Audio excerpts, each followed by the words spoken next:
पूरी दुनिया में गूंजा भारत माता की जय का नारा। इसरो ने वो कर दिखाया जिसका उसने वादा किया था। विक्रम रोवर ने चांद पर नई खोज का चलाया महाअभियान। स्पेस एक्सप्लोरेशन के फील्ड में भारत की एक बहुत बड़ी जीत, वो जीत जिसे सदियों तक याद रखा जाएगा। दोस्तों, 23 अगस्त 2023 का दिन दुनिया के इतिहास में हमेशा के लिए अमर हो गया है। खासतौर से हमारे भारत के इतिहास में इस दिन को हर साल एक त्योहार की तरह सेलिब्रेट किया जाएगा, क्योंकि यही वो दिन है जब चंद्रयान 3 ने चांद की दक्षिणी ध्रुव पर सफलतापूर्वक लैंड किया और दुनिया को दिखाया कि आज का भारत साइंस एंड टेक्नोलॉजी के फील्ड में भी किसी से पीछे नहीं है। पूरा देश इस वक्त इसरो और चंद्रयान की सफलता का जश्न मना रहा है और दुनिया भर के न्यूज चैनलों पर हमारे देश और हमारी स्पेस एजेंसी की चर्चा चल रही है। हर तरफ से हमें इस कामयाबी के लिए बधाइयां मिल रही हैं, लेकिन इसरो वैज्ञानिकों ने जीत के इस माहौल में अपना फोकस नहीं खोया है।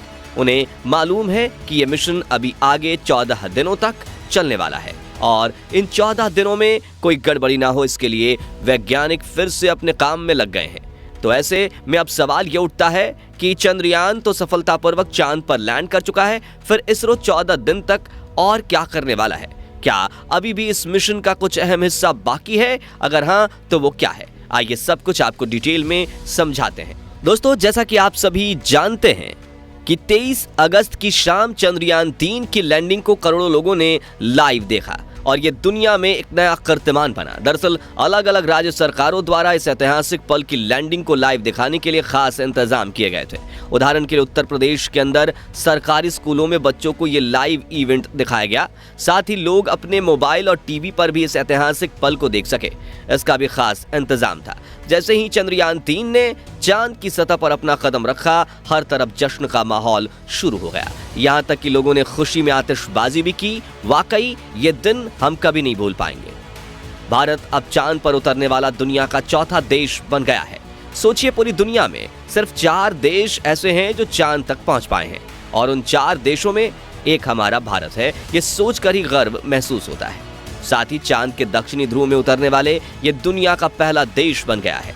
जब कभी चांद के इस इलाके में पहुंचने वाले देशों की लिस्ट बनेगी तो उसमें भारत का नाम हमेशा सबसे ऊपर रहेगा, क्योंकि यह कारनामा सबसे पहले भारत ने ही किया है। आज हमारे देश का झंडा सिर्फ धरती ही नहीं बल्कि चांद पर भी लहरा रहा है और इन सब उपलब्धियों के लिए हमें अपनी स्पेस एजेंसी इसरो और इसमें काम करने वाले वैज्ञानिकों पर फख्र होना चाहिए। इतनी बड़ी सफलता मिलने पर भी वैज्ञानिकों ने अपना फोकस मिशन से नहीं हटाया और ऐसे डेडिकेशन के लिए उन्हें दिल से सैल्यूट है। पर सवाल ये उठता है कि इस मिशन में अब आगे क्या क्या होने वाला है। लेकिन उससे पहले चलिए हम आपको बताते हैं कि हमारे लिए इस कामयाबी का महत्व क्या है और ये माइलस्टोन हासिल करने में हमारे वैज्ञानिकों को कितनी मेहनत करनी पड़ी है। दोस्तों, आपको 2008 में हुआ चंद्रयान 1 मिशन तो याद ही होगा। इस श्रृंखला का पहला मिशन था जो पूरी तरह कामयाब भी रहा था, लेकिन इस मिशन में चांद पर लैंड करना शामिल नहीं था। ऐसे में हमारे इसरो वैज्ञानिकों ने लैंडिंग को अपने अगले मून मिशन यानी कि चंद्रयान 2 का हिस्सा बनाया। यानी भारत आज जो चांद पर पहुंचा है उसका ख्वाब 13 साल पहले देखा गया था। शुरुआत में इसरो ने चंद्रयान 2 को 2008 में पहला मिशन सफल होने के बाद कुछ ही सालों में लॉन्च करने का प्लान बनाया था, लेकिन इसकी तैयारी जितना सोचा था उससे कहीं ज्यादा समय ले गई।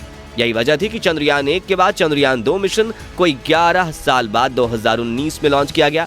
यानी आज जो कुछ हम अपने चंद्रयान 3 में अचीव कर रहे हैं उसका प्लान हमने चंद्रयान 2 में बनाया था, मगर दुर्भाग्य से हमारा वो मिशन पूरी तरह कामयाब नहीं हो पाया और चंद्रयान 2 का लैंडर अपने आखिरी कुछ मिनटों में बेकाबू होकर चांद पर क्रैश हो गया। यानी 11 साल तैयारी करके भी हम उस मिशन में कामयाब नहीं हो पाए और तब दुनिया के कई देशों ने न सिर्फ हमारी एबिलिटी पर सवाल उठाया बल्कि हमारे इस फेलियर का मजाक भी बनाया। इसलिए उन सभी देशों को जवाब देने और उनका मुंह बंद करने के लिए चंद्रयान 3 मिशन कामयाब होना हमारे लिए बहुत महत्वपूर्ण था। दोस्तों, जब चंद्रयान 2 का लैंडर चांद की सतह पर क्रैश हुआ तो उस समय के इसरो चीफ के7 ने मिशन के आखिरी 15 मिनटों को 15 मिनट ऑफ टेरर का नाम दिया था और उन 15 मिनटों की याद में हमारे जहन में चंद्रयान 3 की लैंडिंग के दौरान भी जिंदा थी। हमें बस यही डर सता रहा था कि 4 साल पहले जो चंद्रयान 2 के साथ हुआ वो दोबारा ना हो। असल में दोस्तों इस तरह के मिशन जिसमें किसी दूसरे प्लेनेट या सेलेस्टियल बॉडी पर लैंड करना होता है, उनमें लैंडिंग से पहले कुछ मिनट बहुत ज्यादा क्रिटिकल होते हैं। चंद्रयान 2 की बात करें तो वो उन आखिरी पलों में हॉरिजॉन्टल से वर्टिकल नहीं हो पाया था, जिसके चलते उसने क्रैश लैंड किया था। लेकिन इस बार इस तरह की सभी मुसीबतों से निपटने के लिए हमारे वैज्ञानिक पहले से ही तैयार थे। यहां तक कि इसरो चीफ एस सोमनाथ ने पहले ही ये कह दिया था कि चाहे चंद्रयान के सारे सेंसर्स और 2 इंजन फेल ही क्यों ना हो जाए, तब भी चंद्रयान 3 लैंड जरूर करेगा। इसके अलावा अगर सिचुएशन बिल्कुल खराब हो जाती तो इसरो ने इसके लिए भी प्लान बी बनाया हुआ था। ऐसी कंडीशन में लैंडिंग को डिले कर दिया जाता और फिर 27 अगस्त को चांद पर ये उतरता। लेकिन सौभाग्य से ऐसा कुछ नहीं हुआ और हमारा चंद्रयान प्लान ए के अनुसार ही चांद की सरजमी पर सुरक्षित रूप से लैंड कर गया। अब बात करते हैं ये मिशन 14 दिनों तक और क्यों चलने वाला है। असल में दोस्तों अभी तो चंद्रयान 3 का रोवर बाहर निकला है। अब आगे उसे इस अंधेरी और वीरान दुनिया में अपने रिसर्च को अंजाम देना है, जिसके लिए उसे वहां भेजा गया है। और इसरो वैज्ञानिकों ने इस रिसर्च को पूरा करने के लिए 14 दिन यानी कि एक लूनर डे का प्लान बनाया है। इस काम करने के लिए चंद्रयान 3 के साथ प्रज्ञान रोवर भी भेजा गया है और एक 6 पहियों वाला ये बेहद ही आधुनिक रोवर वहां खोज करेगा। अब प्रज्ञान रोवर की मदद से इसरो वैज्ञानिक चांद के अलग अलग हिस्सों में जाकर वहां अपना टेस्ट करेंगे। हमारा ये रोवर चांद की सतह के सैंपल कलेक्ट करेगा और उन पर जरूरी टेस्ट रन करके जो रिजल्ट आएगा उसे पृथ्वी पर यानी इसरो वैज्ञानिकों को भेजेगा। इन 14 दिनों में चांद के वायुमंडल, मिट्टी और पत्थरों पर शोध किया जाएगा। साथ ही वहां आने वाले भूकंप का भी इसरो वैज्ञानिक गहनता से अध्ययन करेंगे। इन सब के अलावा पानी की खोज भी इस मिशन का एक अहम हिस्सा रहेगी। दरअसल चांद के इस हिस्से में बहुत सारे ऐसे बड़े बड़े गड्ढे मौजूद हैं जिनके अंदर करोड़ों अरबों सालों से सूरज की एक किरण तक नहीं गई है और इसके चलते बहुत से वैज्ञानिकों को इन गड्ढों के अंदर बड़ी मात्रा में पानी मौजूद होने की उम्मीद है।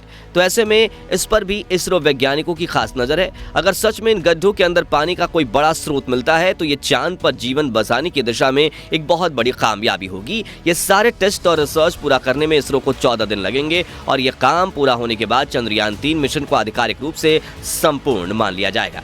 इस मिशन में बस एक चीज ऐसी है जिसका थोड़ा हमें दुख रहेगा। दरअसल हमारा विक्रम लैंडर और प्रज्ञान रोवर मिशन पूरा होने के बाद चांद पर ही रह जाएंगे, क्योंकि इसरो ने इन्हें वापस धरती पर लाने का कोई प्लान नहीं बनाया है।